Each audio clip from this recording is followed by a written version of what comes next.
हमारे MC Ichigo Sheena एक जर्जर इमारत में अपने 5 साथियों के साथ भाग रहे हैं। ये सभी इस पोस्ट अपोकलिप्टिक और भयानक दुनिया में ज़ॉम्बीज़ को खत्म करने में माहिर हैं।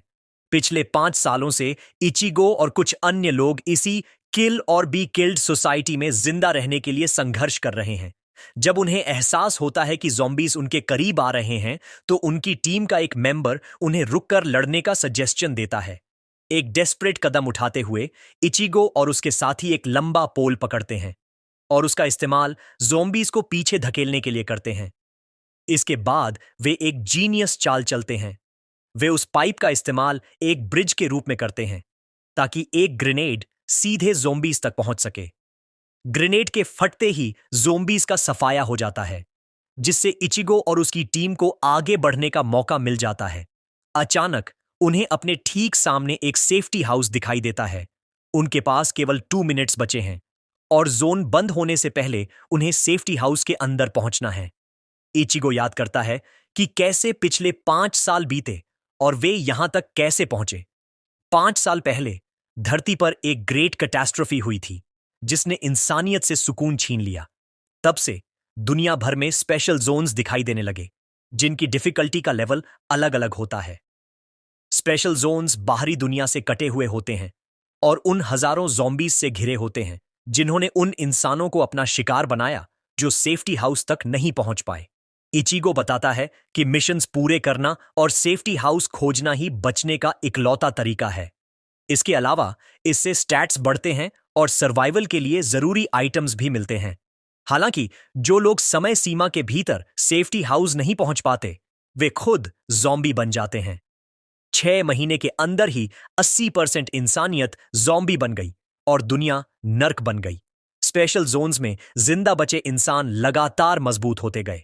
ज्यादा रिवॉर्ड्स पाने के लिए ये ताकतवर इंसान ग्रांड स्लैम हासिल करने का लक्ष्य रखते हैं, यानी लेवल 100 तक के सभी जोन्स को क्लियर करना। और उस पल पहली बार एक लेवल 100 का जोन प्रकट हुआ है। इचिगो अपनी टीम के साथ आखिरी लेवल के जोन को क्लियर करने की कगार पर है।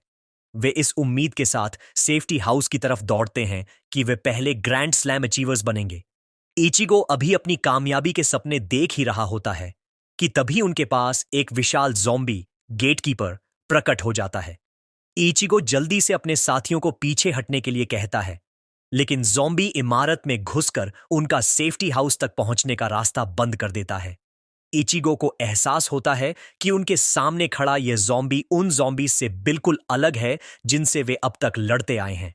हालांकि इचिगो इसे रुकावट नहीं मानता, क्योंकि सेफ्टी हाउस तक पहुंचने के लिए उन्हें इस ज़ॉम्बी को हराना ही होगा।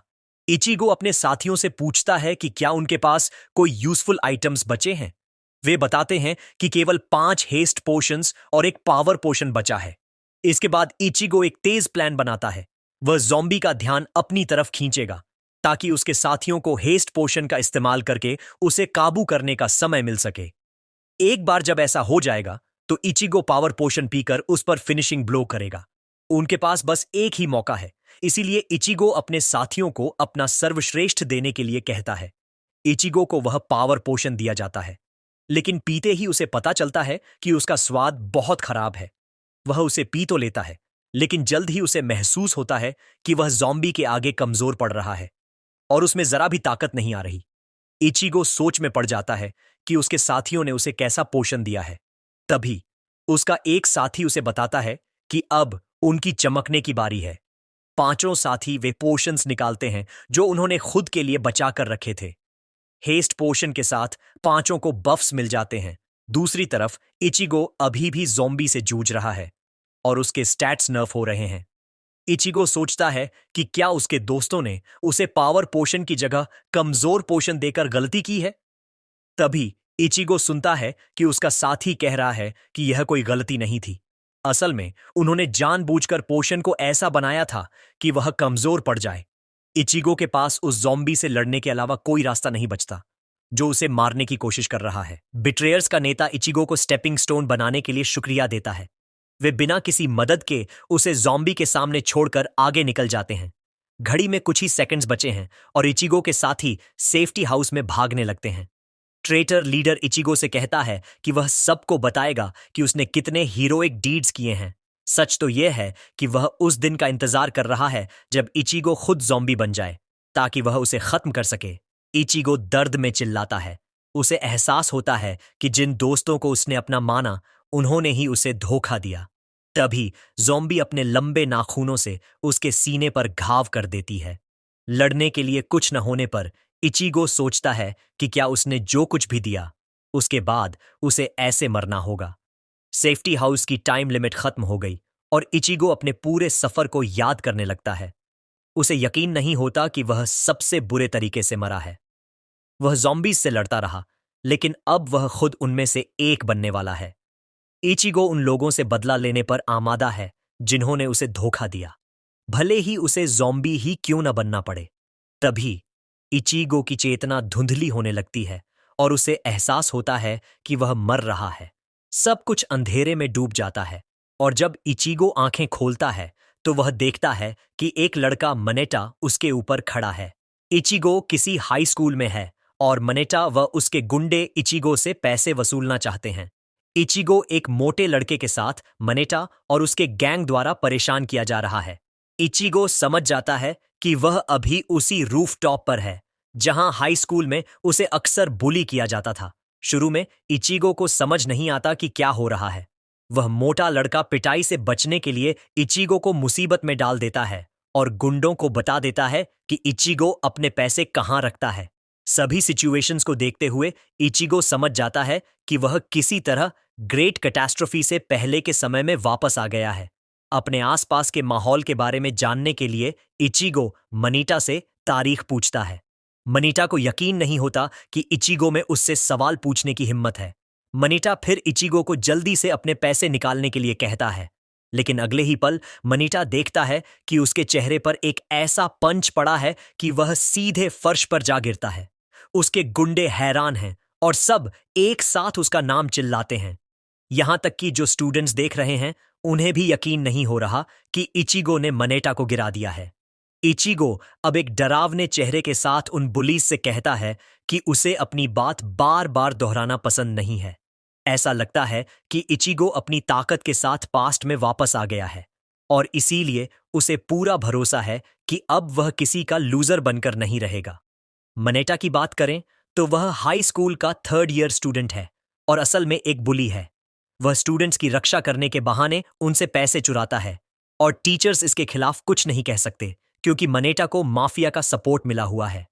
अपनी पिछली जिंदगी में इचिगो सबसे ज्यादा परेशान किया जाने वाला स्टूडेंट था क्योंकि उसने बहुत जल्दी अपनी मम को खो दिया था और उसके पास पेट भरने के लिए पार्ट टाइम जॉब्स करने के अलावा कोई रास्ता नहीं था। यह उसे मनेटा और उसके गुंडों के लिए एक परफेक्ट टारगेट बनाता था। यहां तक कि जब इचिगो उन्हें वह सब कुछ दे देता था जो उसके पास था, तब भी वे बार बार और ज्यादा के लिए वापस आते थे। बाकी सभी स्टूडेंट्स तब तक सेफ महसूस करते थे जब तक इचिगो को निशाना बनाया जा रहा होता था। हालांकि अब जब वह अपनी ताकत के साथ वापस आ गया है, इचिगो जानता है कि सब कुछ अलग होने वाला है। देखने वाले स्टूडेंट्स यकीन नहीं कर पा रहे कि इचिगो ने मनेटा को गिरा दिया है और वे सब यही नतीजे पर पहुंचते हैं कि इचिगो की अब खैर नहीं। गुस्से में मनेटा के गैंग के मेंबर्स इचिगो की तरफ दौड़ते हैं, लेकिन पहले बंदे को भी वही स्वाद चखना पड़ता है जो मनेटा को मिला था। ज़ॉम्बी अपोकलिप्स के दौरान इचिगो हर दिन ट्रेनिंग करता था ताकि वह जिंदा रह सके। उसने अनगिनत रातें बिना सोए बिताई थीं।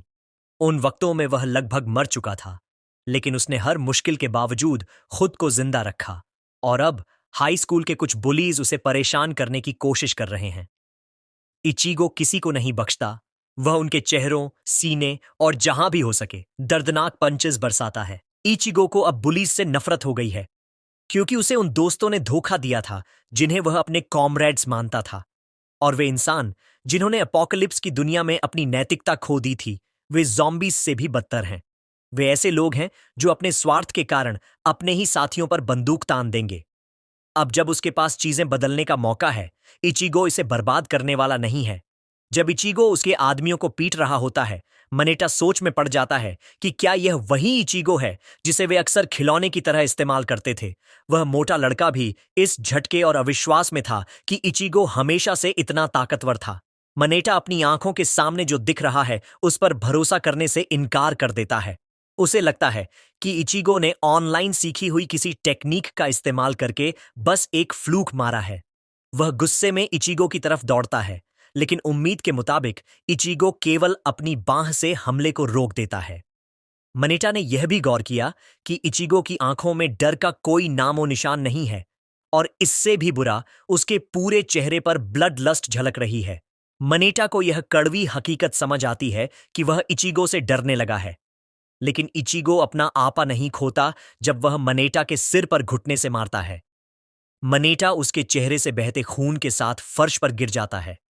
स्टूडेंट्स और भी ज्यादा सहम गए हैं, क्योंकि इचिगो ने मनेटा और उसके गैंग को पूरी तरह तबाह कर दिया है।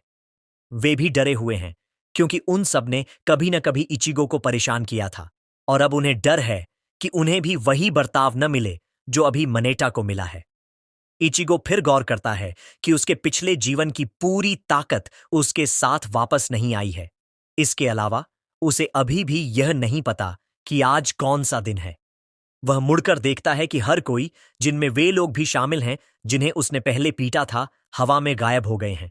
केवल वह मोटा लड़का बचा है, और जैसे ही वह भागने वाला होता है, इचिगो उसे रोक लेता है। इचिगो के बुलाने पर वह लड़का लगभग डर के मारे अपने आप में ही पेशाब कर लेता है। इचिगो उससे पूछता है कि वह कहाँ भाग रहा है, और डरते हुए वह जवाब देता है कि वह क्लास की तरफ जा रहा है। हालांकि इचिगो उसे ऐसे ही जाने नहीं देने वाला, क्योंकि उसे अभी भी उसे एक सबक सिखाना बाकी है।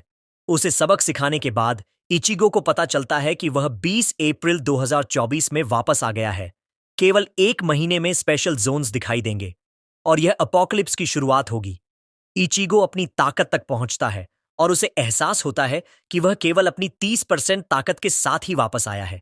एक महीने में जो होने वाला है, उसे जानते हुए इचिगो समझ जाता है कि जिंदा रहने के लिए सप्लाईज बहुत जरूरी हैं। इचिगो फिर अपना इन्वेंट्री खोलने की कोशिश करता है, और ये काम कर जाता है। इचिगो खुश है कि उसकी इन्वेंट्री उसके साथ वापस आ गई है, लेकिन उसके पास मौजूद सभी पुरानी चीजें गायब हो चुकी हैं। उसकी इन्वेंट्री का लेवल भी 50 था, लेकिन अब यह लेवल 1 हो गया है। अपोकैलिप्स की शुरुआत में दुनिया भर में स्पेशल जोन्स दिखाई दिए, जिससे सोसाइटी का ढांचा अचानक खत्म हो गया। सुरक्षा के बिना इंसानियत दहशत की गहराइयों में डूब गई, और जिंदा रहना इंसानियत के लिए सबसे बड़ी चैलेंज बन गया। अफरा तफरी के कारण रिसोर्सेज को लेकर झगड़े छिड़ गए। बिना नैतिकता वाले इंसानों ने अपनों में से ही कमजोरों को चोट पहुंचाने में संकोच नहीं किया, और चूंकि जोन्स के दिखाई देने का कोई तय समय नहीं था, इसलिए सप्लाईज को किसी एक जगह स्टोर नहीं किया जा सकता था। इसीलिए हर किसी के पास केवल लेवल 1 की इन्वेंट्री थी। हासिल सप्लाईज को इन्वेंट्री में स्टोर किया जा सकता था, और इसमें इंसानों के अलावा कुछ भी स्टोर किया जा सकता था, क्योंकि इन्वेंट्री के अंदर समय का कोई असर नहीं होता, जिससे जिंदा चीजों को बचाए रखना मुश्किल हो जाता है। वहां एडवांस्ड इन्वेंट्रीज भी हैं जो ज्यादा सप्लाईज स्टोर कर सकती हैं, और इससे इंसानियत के जिंदा रहने की दर बढ़ गई थी। अपनी पिछली जिंदगी में इचिगो ने बहुत मेहनत से अपनी इन्वेंट्री बढ़ाई थी, यहां तक कि वह बास्केटबॉल कोर्ट जितनी बड़ी हो गई थी। अब जब वह वापस आ गया है, तो इन्वेंट्री घटकर लेवल 1 पर आ गई है, लेकिन इचिगो को यकीन है कि यह उसके लिए अभी भी काफी है। चूंकि उसे अपनी इन्वेंट्री का विस्तार करना है और पर्याप्त सप्लाई सुरक्षित करनी है, इसीलिए उसे पैसे चाहिए, और बहुत बड़ी मात्रा में। अपने पिछले जीवन के अनुभव से इचिगो जानता है कि वह असाधारण गति से विकास कर सकता है, और अंत में इचिगो की नजरें अभी भी उन साथियों पर टिकी हैं जिन्होंने उसे धोखा दिया था। उनके खिलाफ बदला लेने की उसकी क्वेस्ट भी उसकी प्राथमिकता सूची में सबसे ऊपर है। इस बीच मनेटा के गैंग का भाई हतानो और उसका गैंग अपना रोजमर्रा का काम कर रहे थे। तभी मनेटा खून से लथपथ होकर वापस आता है। हतानो को जब पता चलता है कि उसका भाई डेली फीस इकट्ठा करने में नाकाम रहा, तो वह गुस्से से पागल हो जाता है। मनेटा के कुछ बोलने से पहले ही हतानो उसे चेहरे पर जोरदार मुक्का मार देता है। वह लगभग जमीन पर गिर ही जाता है, लेकिन गैंग का एक सदस्य उसे संभाल लेता है। हतानो इस बात से नाराज है कि उसका भाई खाली हाथ वापस आया है, और वह उसे दंडित करने की योजना बनाता है। वह एक बेसबॉल बैट उठाता है, लेकिन मनेटा जल्दी से उसे बताता है कि उसके सभी साथी सिर्फ एक व्यक्ति द्वारा पीटे गए हैं। यह सुनकर हतानो उसे आदेश देता है कि स्कूल के बाद इचिगो को उसके पास लाया जाए। मनेटा समझ जाता है कि उसका बड़ा भाई पहले से ही बहुत गुस्से में है। ये देखकर वह मन ही मन निष्कर्ष निकालता है कि अब इचिगो का बचना नामुमकिन है। इचिगो को याद है कि मनेटा के पीछे हतानो का ही हाथ है। हटानो पहले एक प्रोफेशनल बेसबॉल प्लेयर था और अपनी इनक्रेडिबल स्विंग स्पीड के लिए जाना जाता था, लेकिन उसका स्वभाव बहुत खराब था और वह अक्सर अपने टीममेट्स पर हिंसा करता था। आखिर में एक साथी को बैट से पीटने के कारण उसे टीम से निकाल दिया गया और उसका करियर खत्म हो गया। स्कूल के बाद जब इचिगो बाहर निकलता है तो वह फैटी उसे रोकने के लिए दौड़ डटता है। इचिगो उसे याद दिलाता है कि क्लासेस खत्म हो गई हैं और वह घर जा रहा है, जो उसके मंद दिमाग के लिए स्पष्ट होना चाहिए। फैटी उसे बताता है कि मनेटा और उसका गैंग स्कूल गेट पर उसका इंतजार कर रहे हैं और अगर वह बाहर निकला तो उसे अनअलाइव्ड कर दिया जाएगा। जैसा कि फैटी ने कहा था, मनेटा और उसके ठग गेट पर इंतजार कर रहे हैं। फैटी खुद को इचिगो से जोड़ ढाने की कोशिश करता है और पूछता है कि उन्हें क्या करना चाहिए। इचिगो पूरी तरह से फैटी को नजरअंदाज करता है और उसे बताता है कि उसे घर जाना है। फैटी इचिगो की जान को लेकर डरा हुआ है क्योंकि ये ठग मनेटा की तरह नरम नहीं है। चूंकि 1 महीने में जोन्स दिखाई देंगे, इचिगो के पास उससे पहले करने के लिए बहुत सारा काम है। गेट पर पहुंचते ही इचिगो को गुंडों ने रोक लिया। उन्होंने सुझाव दिया कि वह बिना बेइज्जती के उनके साथ चले। इचिगो जानता है कि उसे मनेटा के पीछे की ताकत की जरूरत है, इसलिए वह बिना किसी विरोध के उनकी गाड़ी में बैठ जाता है। वे जल्द ही अपने हाइडआउट पर पहुंचते हैं, जहां हाटानो उनका इंतजार कर रहा है। ठग हाटानो को बताते हैं कि इचिगो बिना किसी परेशानी के चुपचाप आ गया। उन्हें पता नहीं था कि इचिगो की उनके लिए अपनी ही योजनाएं हैं, इसीलिए उसने मनेटा को मुक्का मारा था। इचिगो डरावने हाटानो के सामने खड़ड़ा होता है, लेकिन उसके चेहरे पर डर का कोई नामो निशान नहीं है। हाटानो नोटिस करता है कि इचिगो बहुत शांत है, लेकिन मनेटा को लगता है कि इचिगो डरा हुआ है। मनेटा सुझाव देता है कि इचिगो घुटनों पर बैठकर माफी मांगे। एक ठग पास आकर इचिगो को बहुत सारे पैसे तैयार करने के लिए कहता है। इससे पहले कि वह अपनी बकवास खत्म कर पाता, इचिगो उसे चेहरे पर मुक्का मार देता है। तुरंत ही बाकी गुंडे भी हरकत में आ जाते हैं। एक ठग अपना बेसबॉल बैट घुमाता है, लेकिन इचिगो आसानी से चकमा देकर उसके पेट पर लात मार देता है। तभी एक बड्ढा आदमी पीछे से इचिगो को पकड़ डीडीएच लेता है। वह इचिगो को दबा कर रखता है, लेकिन इचिगो अपनी टांग का इस्तेमाल कर बैट उठाता है और उसी से उस बड्ढे आदमी को हिट कर देता है। वह अन्य ठगों के पहुंचने से पहले खुद को मुक्त कर लेता है। वह एक हमले को ब्लॉक करता है और चेहरे पर मुक्के से पलटवार करता है। एक ठग इचिगो को हिट कर देता है, लेकिन वे जैसे ही जश्न मनाने वाले होते हैं, उन्हें पता चलता है कि बैट इचिगो के बैग से टकराया था। करीब से हमले को ब्लॉक करना गुंडों को हैरान कर देता है। इचिगो ठग की गर्दन पर लात मारकर उसे बेहोश कर देता है। कुछ ही सेकंड में इचिगो ने हतानो के सभी आदमियों को धूल चटा दी है, यहां तक कि मनेटा भी हतानो के पीछे छिप रहा है। मनेटा को यकीन नहीं हो रहा कि इचिगो इतना ताकतवर हो गया है। हतानो खुद इचिगो पर चार्ज करता है और अपना बैट घुमाता है, लेकिन इचिगो आसानी से चकमा दे देता है। इचिगो पलटवार करता है, लेकिन हतानो अपने अनुभव से बच निकलता है। इसी से हतानो समझ जाता है कि इचिगो के पास एक हाई स्कूल छात्र से कहीं ज्यादा कॉम्बैट एक्सपीरियंस है। इससे पहले कि हटानो कुछ समझ पाता, इचिगो उसके पास पहुंच जाता है। इचिगो अपना बैट घुमाता है और हतानो के चेहरे पर एक जोरदार वार पड़ दियचता है। हतानो जमीन पर गिर जाता है, जिसे देखकर मनेटा सदमे में रह जाता है। हतानो खून खांसते हुए समझ जाता है कि इचिगो एक सामान्य छात्र की तरह नहीं चल रहा है। वह यह भी नोटिस करता है कि इचिगो के अंदर गजब की ब्लड लस्ट है। हतानो अब समझ गया है कि मनेटा ने एक बहुत मजबूत प्रतिद्वंद्वी को अपना दुश्मन बना लिया है। वह इचिगो को बताता है कि वह अब इस मामले से अपना हाथ पीछे खींच रहा है। हतानो उसे मनेटा के साथ जो चाहे करने की आजादी देता है और यहां तक कि अपना इलाका भी देने को तैयार हो जाता है। इचिगो उसे डराते हुए कहता है कि उसे हतानो में दिलचस्पी है, न कि मूर्ख मनेटा में। उस रात बाद में हतानो एक क्लब में अपने अधीनस्थ ह्यूगुरी के साथ मिलता है। हतानो चाहता है कि ह्यूगुरी इचिगो को खत्म करने में उसकी मदद करे। ह्यूगुरी इसे एक आसान काम मानता है, लेकिन बदले में वह हतानो के इलाके से होने वाली कुल कमाई का 1/3 हिस्सा मांगता है। ह्यूगुरी द्वारा की गई बेतुकी मांग को सुनकर हातानो दंग रह जाता है, लेकिन ह्यूगुरी को इससे कोई फर्क नहीं पड़ता, क्योंकि इस वक्त हातानो को उसकी मदद की सख्त जरूरत है। हातानो को इचिगो के शब्द याद आते हैं कि वह उसे ऊपर ले जाएगा, लेकिन उसे अभी भी समझ नहीं आ रहा कि इचिगो का क्या मतलब है। हैरान होने के बावजूद हतानो उसे इतनी आसानी से छोड़ जाचने को तैयार नहीं है। हतानो इतना हताश हो चुका है कि वह हियोगुरी की डील मान लेता है और उसी रात ऑन ऑपरेशन करने का सुझाव देता है। हालांकि हियोगुरी को लगता है कि इतनी जल्दीबाजी की जरूरत नहीं है। वे इस बातचीत के बीच में ही होते हैं कि तभी उन्हें सिक्योरिटी गार्ड में से एक को किसी को पीछे हटने के लिए चिल्लाते हुए सुनाई देता है। उम्मीद के मुताबिक वह और कोई नहीं बल्कि इचिगो ही है। हतानो उसे देखकर हैरान है और सोचता है कि उसने यह जगह कैसे ढूंढ ली। इचिगो स्थिति को पूरी तरह पलट देता है और ऐलान करता है कि वह हतानो के आदेशों पर ही लाउंज में आया है। लाउंज में आने से पहले इचिगो ने ट्रेनिंग के दौरान अपने शरीर का आकलन किया था और महसूस किया था कि उसका वर्तमान शरीर अभी भी कमजोर है। वह जानता है कि अगर उसे अपने साथियों के धोखे का बदला लेना है तो उसे अपना शरीर मजबूत बनाना होगा।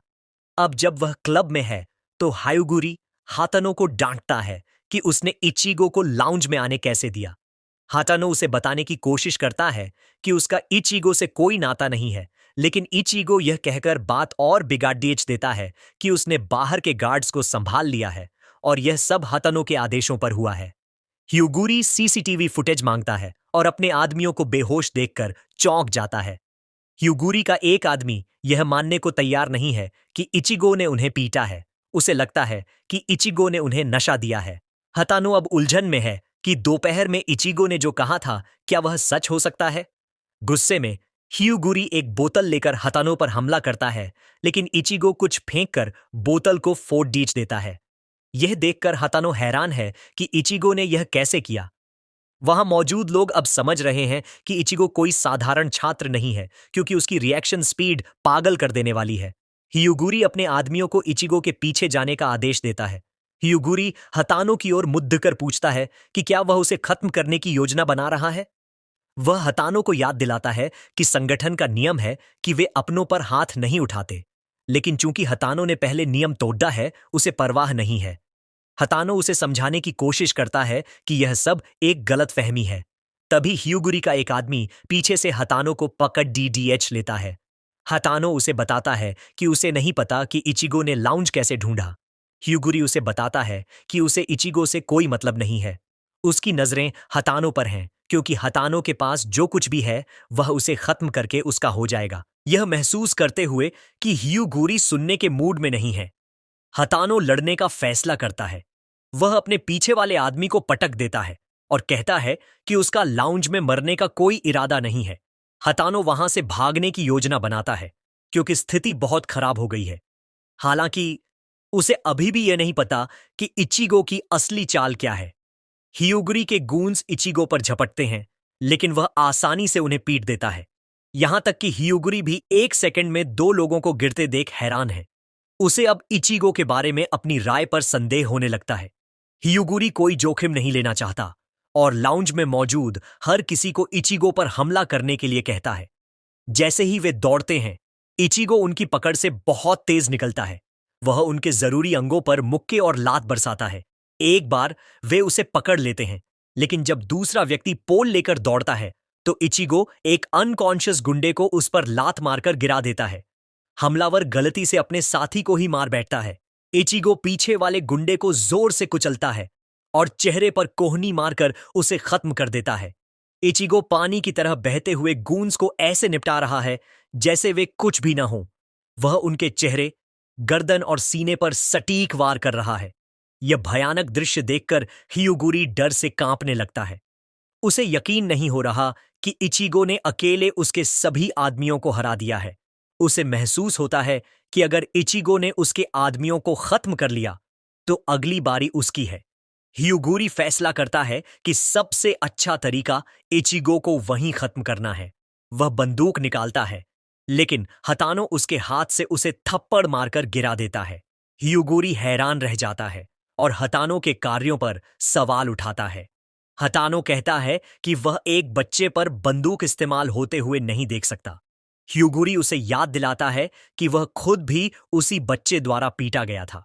वह हतानो को बीच में न आने को कहता है, लेकिन हतानो जानता है कि अगर इचिगो खत्म हो गया तो वह भी नहीं बचेगा। हतानो को एहसास हो गया है कि इचिगो को अपने साथ रखना उसके लिए फायदेमंद है।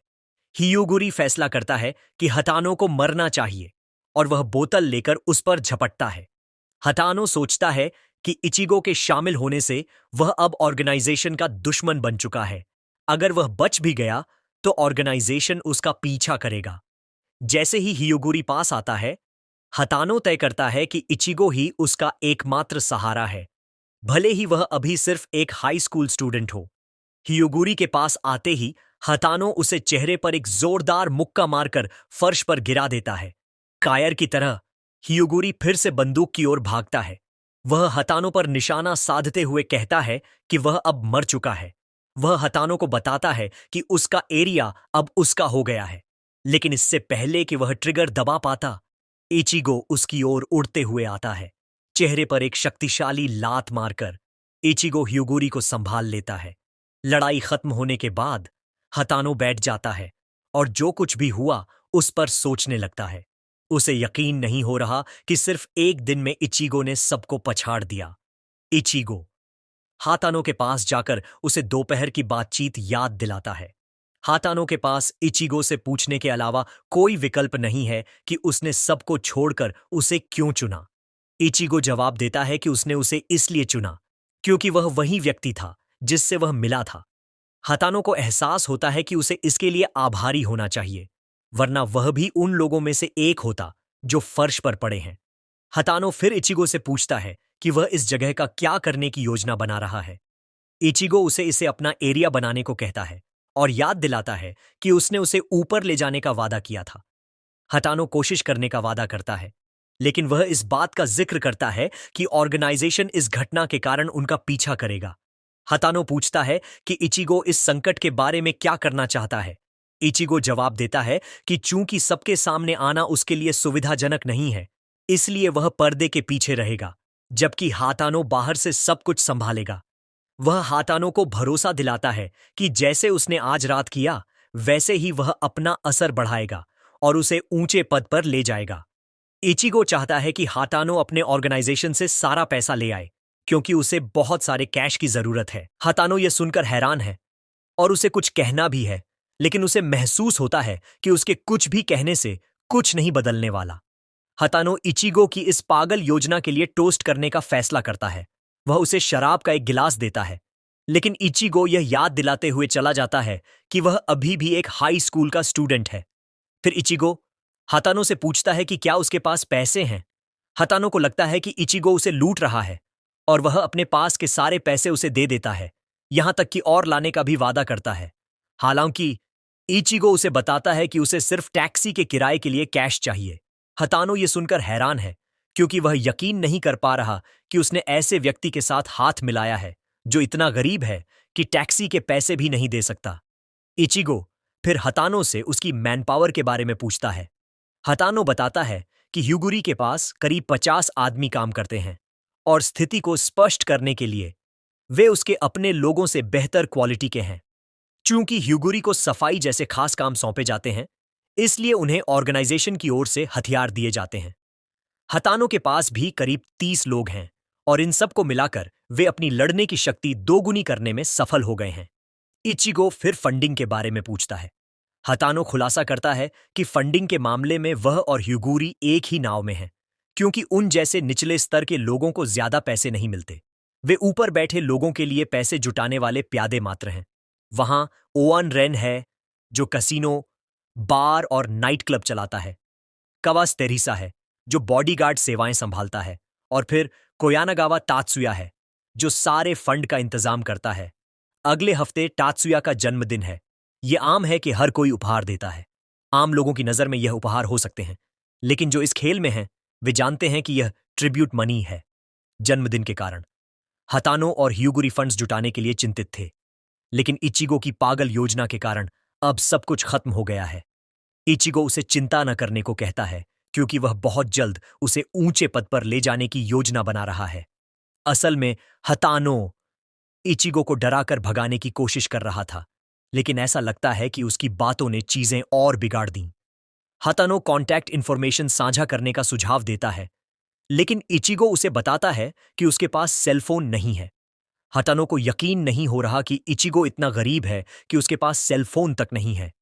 चूंकि हायुगुरी और उसके आदमी बेहोश हैं, इचिगो पूछता है कि क्या वह इस गंदगी को साफ करेगा, और वह हाँ कहता है। हतानो उसे बताता है कि उसने पहले ही लोगों को बुला लिया है और वह सुनिश्चित करेगा कि ये लोग अनुशासन में रहें। तभी मनेटा और हतानो के बाकी लोग वहां आ जाते हैं। मनेटा फर्श पर पड़े बेहोश शरीरों को देखकर विश्वास नहीं कर सकता। वह और भी हैरान हो जाता है जब वह इचिगो को हतानो के साथ देखता है। इचिगो बहस करने के मूड में नहीं है और जैसे ही वह जाने वाला होता है, हतानो उसे रोक लेता है। हटानो मनेटा को बुलाकर उसे वह नया फोन देने को कहता है जो उसने अभी खरीदा था। हटानो फोन इचिगो को थमा देता है और बताता है कि इसमें सारी जरूरी जानकारी है। इचिगो पहले फोन लेने से मना करता है, लेकिन हटानो जोर देता है। हटानो कूल दिखने के लिए इचिगो को गले लगाने की कोशिश करता है, लेकिन इचिगो उसे धक्का देकर अलग कर देता है। इचिगो उसे ज्यादा न सोचने और बस निर्देशों का पालन करने को कहता है। इचिगो दूर जाने लगता है। हतानो मजबूर होकर मनेटा से पूछता है कि क्या इचिगो वाकई उसका सहपाठी है। मनेटा कबूल करता है कि आज तक इचिगो एक विम्प था। हतानो फिर मनेटा को बताता है कि इचिगो ने अकेले हियुगुरी के सभी आदमियों को हरा दिया। ये सुनकर मनेटा को यकीन नहीं होता। हतानो ने जाने से पहले इचिगो की आंखों में किलिंग इंटेंट देखा था और वह इसे समझता है क्योंकि इचिगो अभी भी उस पर भरोसा नहीं करता। सड़क पर चलते हुए इचिगो सोचता है कि कैसे हतानो उसे अपना टीममेट बुला रहा था। इचिगो का मानना है कि उसे किसी टीममेट की जरूरत नहीं है क्योंकि वह अकेले मिशन पर है। उसका सिर्फ एक टारगेट है और वह है बदला। तभी वह बिलबोर्ड पर इचुइन नोमी का वीडियो चलते देखता है। नोमी उन लोगों में से एक था जिसने उसे धोखा दिया था। नोमी का पिता एक बड़ी कंपनी का प्रेसिडेंट है। इचिगो की पिछली जिंदगी में ग्रेट कैटास्ट्रोफी के ठीक बाद नोमी की कंपनी ही पहली थी जिसने सर्वाइवल रूल्स का एनालिसिस किया था। अपने लोगों का इस्तेमाल करके सप्लाईज इकट्ठा करने के चक्कर में उन्होंने अपनी इन्वेंट्री को अपग्रेड करने में कामयाबी पाई। ग्रुप ने बड़े स्तर पर इन्वेंट्री तैयार की और भारी मात्रा में सप्लाईज जमा कर ली। उस कठिन दुनिया में जहां हर कोई जिंदा रहने के लिए संघर्ष कर रहा था, कंपनी के ये कदम बहुत हद से ज्यादा हो गए थे। कंपनी को दूसरों की भलाई से कोई मतलब नहीं था और वे आम लोगों से ऊपर बने हुए थे।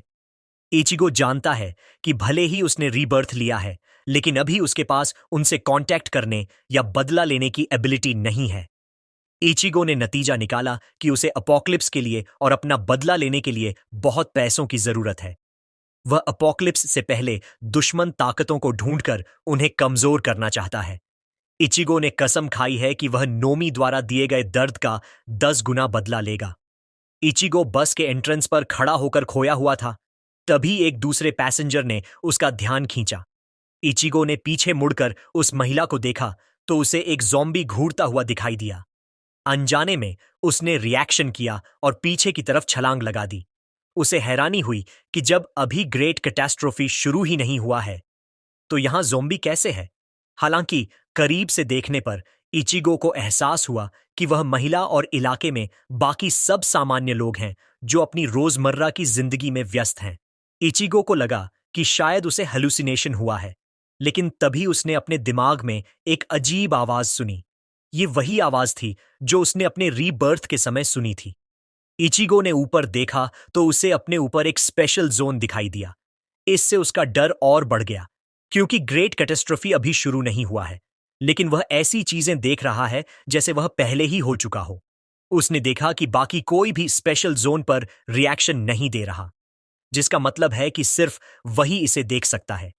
तभी उसने फिर से वह आवाज सुनी और उसे एहसास हुआ कि वह आवाज उसे जोन की तरफ ले जा रही है। वह सोच में पड़ गया कि उसे जाना चाहिए या नहीं। थोड़ी देर सोचने के बाद उसने बिना ट्रैफिक की परवाह किए जोन की तरफ दौड़ लगा दी। वह जोन के एंट्रेंस पर पहुंच गया और इचिगो को समझ आया कि वह इकलौता इंसान है जो 1 महीने पहले ही एंटर कर सकता है। जोन में मिली कोई भी चीज असली दुनिया में नहीं मिल सकती। अगर जोन असली है तो इचिगो समझ गया कि वह इसका इस्तेमाल अपोकलिप्स के लिए अपनी इन्वेंटोरी तैयार करने में कर सकता है। बड़े रिवॉर्ड्स दांव पर होने के साथ इचिगो को रिस्क की कोई परवाह नहीं है। इसके साथ ही वह लेवल 1 के एंट्री लेवल के साथ स्पेशल जोन में एंटर हो गया। जोन में एंटर करते ही इचिगो को एक खास मिशन दिया गया। सिस्टम ने उसे 1 घंटे के भीतर 15 नॉर्मल ज़ॉम्बीज और एक म्यूटेंट ज़ॉम्बी को हराने के लिए कहा।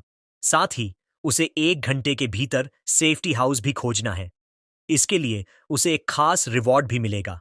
इचिगो हैरान रह गया क्योंकि उसकी पिछली जिंदगी में ऐसी कोई चीज नहीं थी। उसका मानना है कि यह बदलाव उसके रीबर्थ से जुड़ा है और उसने इसे अपने टारगेट के लिए एक फायदा माना। इचिगो ने मिशन पर फोकस करने और उसे पूरा करने का फैसला किया। उसे याद आया कि उसकी पिछली जिंदगी में सिर्फ एक सेफ्टी हाउस ढूंढना हमेशा मुश्किल होता था। हालांकि इस बार उसे बस 15 ज़ॉम्बीज और एक म्यूटेंट ज़ॉम्बी को हराना है। ज्यादा सोचे बिना वह जानता है कि तैयारी ही इकलौता तरीका है जिससे वह जोन में जिंदा रह सकता है। आमतौर पर जब कोई बंदा जोन में एंट्री मारता है तो उसे एक सेफ जगह पर पहुंचाया जाता है और इसी सेफ लोकेशन पर खिलाड़ियों को कुछ बेसिक सर्वाइवल आइटम्स मिलते हैं। पर भाई, यहां सिर्फ एक कुल्हाड़ी और फर्स्ट एड बॉक्स जैसी बिल्कुल मामूली चीजें ही हाथ लगती हैं। बाकी कोई भी तगड़ी या काम की चीज चाहिए तो वो तुम्हें जोन के अंदर घुसकर खुद ही ढूंढनी पड़ेगी। लेकिन हमारे एमसी यानी इचिगो का प्लान कुछ अलग ही है। वो सोच रहा है कि सेफ जगह पर जो भी काम का माल मिले उसे लपेट लो। भले ही वह उन्हें इस मिशन में यूज न करे, पर बाद में तो काम आ ही सकती है क्योंकि वे सीधे उसकी इन्वेंट्री में जो सेव रहेंगी। इचिगो बताता है कि यहां सबसे इंपॉर्टेंट चीजें ये सर्वाइवल आइटम्स नहीं हैं, बल्कि सेफ्टी हाउस पर मिलने वाले मैजिक ओर और क्रिस्टल स्टोन्स हैं। इन मैजिक ओर्स को पैसों के साथ कंबाइन करके अपनी इन्वेंट्री का साइज बढ़ाया जा सकता है। वैसे इन मैजिक ओर्स की क्वालिटी भी 4 अलग अलग लेवल्स में बंटी होती है। गेम का जोन जितना हाई लेवल का होगा उतनी ही कड्डी एच के क्वालिटी का मैजिक ओर मिलने का चांस बार एच जाएगा। इसीलिए इन्वेंट्री को फटाफट बड्डा करने के लिए हाई क्वालिटी वाला मैजिक ओर सबसे बेस्ट है। इसके अलावा जब यह अपोकलिप्स अपने आखिरी स्टेज में पहुंचेगा तब इन क्रिस्टल स्टोन्स के स्पेशल एलिमेंट्स का यूज करके तरह तरह के पोशंस बनाए जाएंगे। ये पोटेशंस इस अपोकलिप्स की दुनिया में इंसानों को जिंदा रखने के लिए सबसे ज्यादा जरूरी हैं। सीधे शब्दों में कहें तो ये दोनों आइटम्स इस तबाही की दुनिया में सरवाइव करने के लिए किसी ताबीज से कम नहीं हैं। इचिगो को अच्छे से पता है कि जैसे ही उसने इस सेफ जगह से बाहर पैर रखा उसका मिशन तुरंत चालू हो जाएगा। उसे उम्मीद है कि वो टाइम से पहले ही यहां से कम 1 महीने का रिसोर्सेज बटोर लेगा। अब इचिगो अपने स्टार्टिंग पॉइंट से आगे बढ़ चुका था और उसे समझ आ गया था कि भाई, अब पीछे हटने का तो कोई रास्ता नहीं है। इचिगो को मालूम है कि इस मिशन को पार करने के लिए 3 चीजें चाहिए और उनमें सबसे कीमती चीज है टाइम। इचिगो अपनी पिछली जिंदगी की कुछ पावर्स अपने साथ जरूर लाया है, पर फिर भी वो अपने इस करंट शरीर को काफी कमजोर मानता है। वह दिल से यह बात एक्सेप्ट करता है कि भले ही उसे एक बिगिनर लेवल जोन में फेंका गया है, फिर भी उसे फूंक फूंक कर कदम रखना होगा, क्योंकि एक म्यूटेंट ज़ोंबी के साथ पूरे 16 ज़ोंबीज को साफ करना कोई बच्चों का खेल नहीं है। इचिगो अभी सेफ्टी हाउस की लोकेशन ढूंढने के बारे में सोच ही रहा था कि तभी अचानक उसके ठीक बगल में एक ज़ॉम्बी प्रकट हो जाता है। इचिगो लगभग उस ज़ॉम्बी का शिकार होने ही वाला था, क्योंकि वो बंदा बगल के कांच को चकनाचूर करके बाहर आया था। इचिगो की सिट्टी पिट्टी गुम हो जाती है जब उसे एहसास होता है कि वो बस ज़ॉम्बी का लंच बनने ही वाला था। अगर उसका एक भी कदम आगे होता तो वह ज़ॉम्बी उसे दबोच लेता। भले ही वह ज़ॉम्बी एक बिगिनर लेवल का है, पर भाई, ताकत के मामले में वो नॉर्मल इंसानों से कहीं ज्यादा पावरफुल है। और गलती से भी अगर किसी को एक खरोंच भी आ गई तो इलाज के लिए सीधे सेफ्टी हाउस की तरफ भागना पड़ डिढेगा, वरना वो बंदा भी तुरंत ज़ॉम्बी में बदल जाएगा। अब वो ज़ॉम्बी सीधे इचिगो की तरफ डॉट डीएच लगाता है। इचिगो समझ जाता है कि दुश्मन वाकई डेंजरस है, क्योंकि एक बार इनका टारगेट लॉक हो जाए तो ये पीछा कभी नहीं छोड़ देते।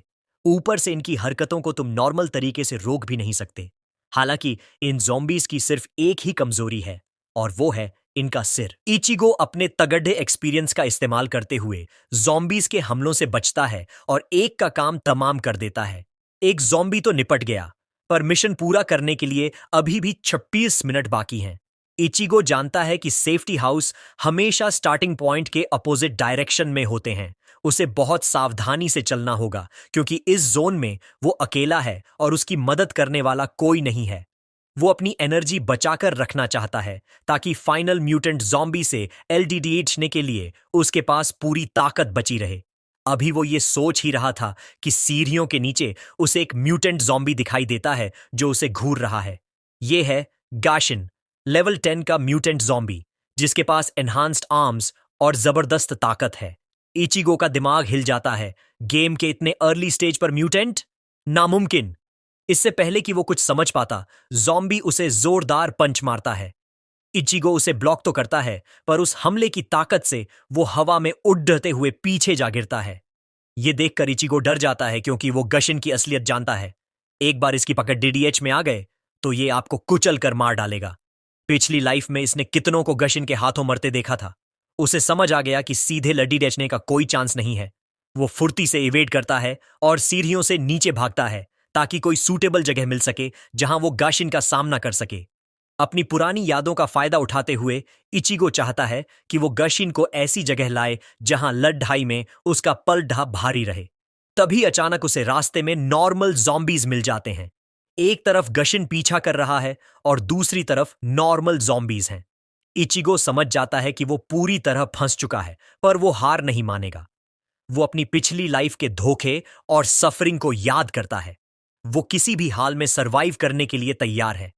इचिगो बदले की आग में जल रहा है। जैसे ही वो नॉर्मल जॉम्बीज को निपटाता है, गशिन पीछे से चार्ज करता है। इचिगो फुर्ती से इवेड करता है और गशिन के पीछे पहुंच जाता है।